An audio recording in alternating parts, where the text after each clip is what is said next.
Mustinarihi, saya berasal dari Sabu, dan saya juga berasal dari jurusan Administrasi Bisnis, Prodi D3 Administrasi Bisnis.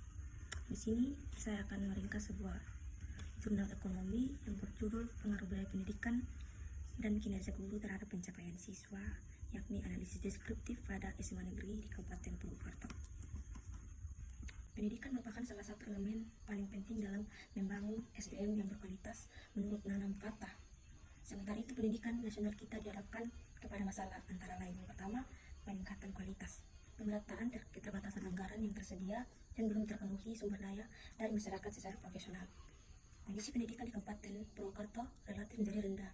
Hal ini ditunjukkan dengan kualifikasi pendidikan guru belum memenuhi kualifikasi pendidikan minimal.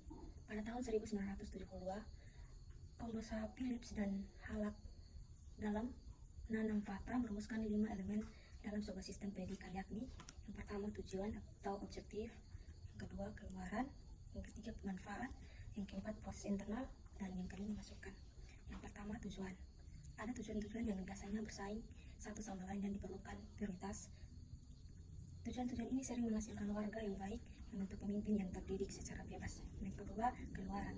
Keluaran yang termasuk di dalamnya yaitu seluruh hasil belajar atau keterampilan, pandangan, sikap, secara berpikir. Dengan kata lain, keluaran merupakan nilai tambah bagi peserta didik. Yang ketiga, manfaat. Tujuan utama dari suatu sistem pendidikan tidak sesederhana menghasilkan output pendidikan jangka pendek dan nilai tambah atau value. Bentuk-bentuk bersifat itu berbeda-beda, baik itu bersifat ekonomi dan non-ekonomi. Yang keempat itu proses internal. Untuk menghasilkan output dan bersifat jangka peluang, sebuah sistem pendidikan harus menyelesaikan fungsi kerjanya, namun yang tidak harus pentingnya dalam proses ini adalah kurikulum dan guru sebagai pelaksananya. Yang kelima, masukan-masukan atau input. Input ini terdiri dari berbagai sumber dan komponen-komponen yang dibutuhkan agar proses berfungsi. Input-input ini merupakan sistem biaya yang bentuk fisik maupun non-fisik atau moneter.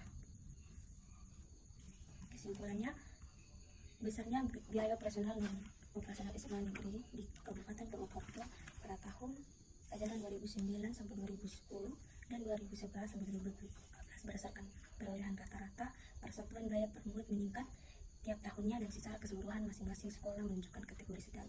Yang kedua, berdasarkan kinerja guru SMA Negeri di Kabupaten Purwokerto diperoleh dari hasil penilaian survei akademik yang dilakukan oleh kepala sekolah untuk perencanaan, pelaksanaan, dan penilaian peningkatan tiap tahunnya, dan secara keseluruhan masing-masing sekolah menunjukkan rata-rata sedang.